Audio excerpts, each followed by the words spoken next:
Hi, this is Scott Garibay, and today we're going to talk about the Star Trek Adventures, Modiphius 2d20, Warp Onyx campaign, and I'm going to do some Postmortem here. So I'm going to talk about the campaign after the campaign, right? So we completed the campaign. I'm super proud of it. It was done with the Gold player. It was 100% online, and it used a non-Dungeons & Dragons system, right? So first of all, so let's dig into this. What are my feelings about this campaign? So one, I always struggle if I'm not playing Dungeons & Dragons, because I'm like, wait a second, man, Dungeons & Dragons got to be your main, right? Well, one of the things that really helped me was, if I'm not playing Dungeons & Dragons, and I'm playing some OSR or some indie game, I'm just playing a Dungeons & Dragons competitor. It still starts with Dungeons & Dragons, right? This is, and it's still part of Gary's legacy, in my humble opinion.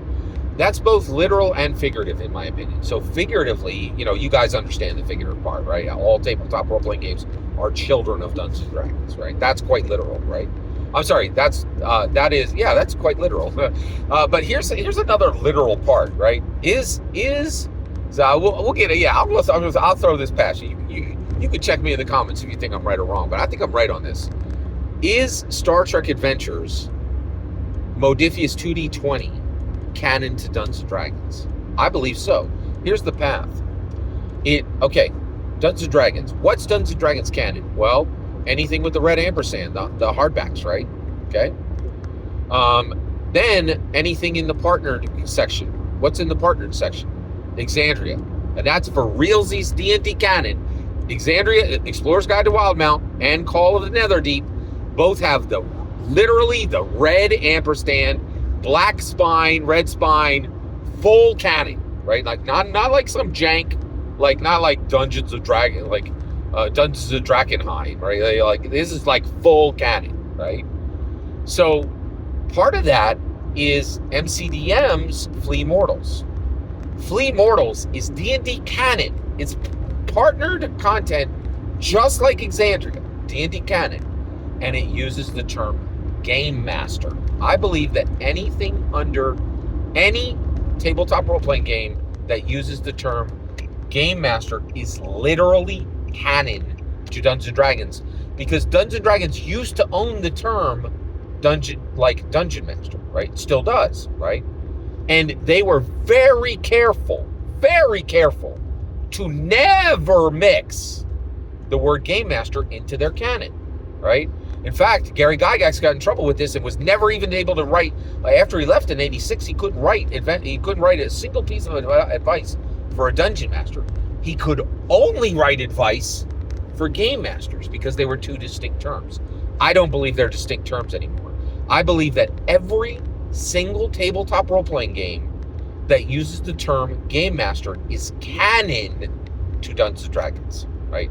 If you understand canon, and you've read as deeply as I have, you understand every single tabletop role-playing game that uses the word Game Master is now canon to Dungeons & Dragons because of MCDM's Flee Mortal and the partnered section, and the D&D partnered section on D&D Beyond. That's the bridge. Okay, thanks for going along with me on that. All right, Postmortem. Some things I regret, right? What do I regret and the reason why I'm going to talk about this is I've talked a lot about what I loved about this campaign. Do I have any regrets? So I left some story threads open. One of them was the holodeck. Here we go. So I actually did a section in the holodeck that was a big, long, that was actually a really cool, it was called Arbor Gulch, and it was a Old West American gunslinger story that was on the holodeck, and I really wanted to complete that story. I wanted to run a campaign within the campaign, right? And I really, and we ended up having a 13-session campaign for the Star Trek Adventures Modiphius 2d20 Warp Onyx campaign was 13 sessions. I would have loved to run 5-7 sessions of just Arbor Gulch, all happening with the Modiphius 2d20 game system in the middle of that other, in the middle of that other campaign. I really regret not being able to do that. Why couldn't we do it? Well, one of the things I think for me, at this point, I don't believe our present day and time, right, will allow any campaign over 20 sessions. I actually believe any campaign over 20 sessions is actually a failure. A failure to understand modern narrative, a failure to understand modern attention spans, a failure to understand Dungeons and Dragons.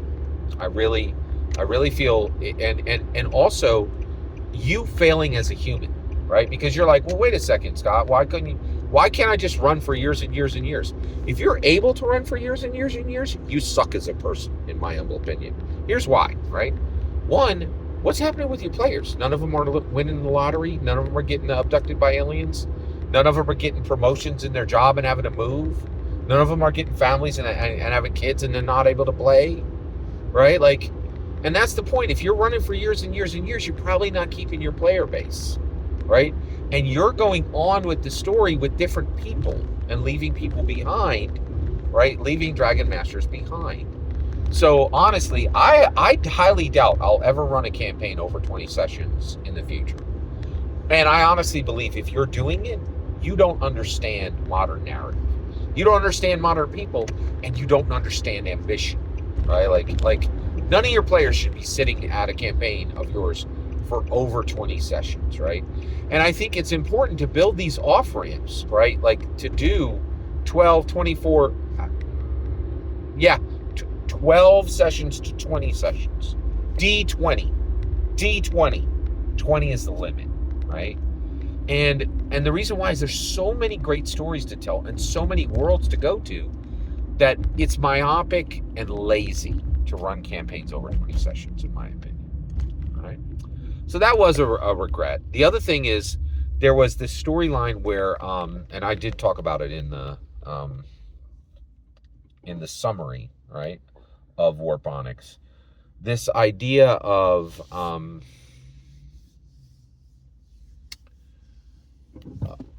the holodeck being used for being used with the safety off, right? So I introduced that, and I didn't write the final, right? Because and I don't know who was using it, right? I don't know who was using it to do unsafe things. And I started to kind of put it together in my head, and then I was like, man, I'm not going to have time to get this in, right? It was introduced too late, right? The other thing that I regret was keeping Mayberry, the actual security officer, on the show. I didn't like that actor, and I just kind of put him in a coma and left him on the Enterprise NX-01 for the entire campaign. And I kept thinking I have a storyline where they'll reach some planet and Dr. Phlox will heal him with new medicine from a new planet. And we totally could have done it on Ryshar or Vebulax. But there was just but one of the things is my style is to introduce, multiple story beats so that the gold player can choose, right? And say, okay, I want to go in this direction, I want to go in that direction, or say, I don't want to do any of your directions. I want to do this new thing, right? And so I did regret not closing that story thread. But man, oh man, I was just blown away with what we were able to do, and the quality of this campaign was incredibly high. And the quality of this campaign was awesome for 3 reasons in this order. Number one, the work that Modiphius did was phenomenal. I was so proud. Modiphius' Star Trek Adventures is the best game I have ever seen handle a licensed property. It's better than Fantasy Flight Games' Star Trek series, Star Trek tabletop role-playing game. It is phenomenal because it actually marries the rules mechanics to the theme in an unparalleled, like unmatched way. Just absolutely. So Modiphius's work comes first. I had a great campaign because Modiphius worked hard and crushed it. Second was the gold player. The gold player was incredibly patient with me learning the rules. The gold player was incredibly like flexible with scheduling. The gold player was excited at all times and like just and also one of the things that really blew me away was it's really hard to build a relationship with anybody on an online game, right? Because the proximity, and I couldn't believe how hard the gold player worked to close that gap, right? And I was really impressed with how much of a friend he grew into, even despite the physical distance, right? And how hard he worked on that. So I was really incredibly thankful for that. And also, we actually began to share information about each other. And he is a person of faith, a Christian as well as me, and was praying for me during the periods that we were playing, and that was really just incredible, right? So the gold play. So this was an awesome campaign because Modiphius crushed it. The gold player crushed it, and I crushed it. I think I worked hard. I put up my story beats, and the gold player, Mick, came in and played bars to those beats, and it was beautiful music. It was really incredible. I really was just blown away. So this is one of the campaigns I'm most proud of in my entire life, and I was just incredibly thankful. And that's it. I think that's actually I may do some more postmortem, but I think that's enough for right now. And I just really once again wanted to say thank you very much for letting me share this with you. Every single word you just heard is my humble opinion on Star Trek Adventures, Modiphius 2d20, Warp Onyx campaign. Nothing more, nothing less. The important part is when I hear your humble opinion, will you get in the comments and send your traffic? Please consider like subscribing and have a fetch millennium.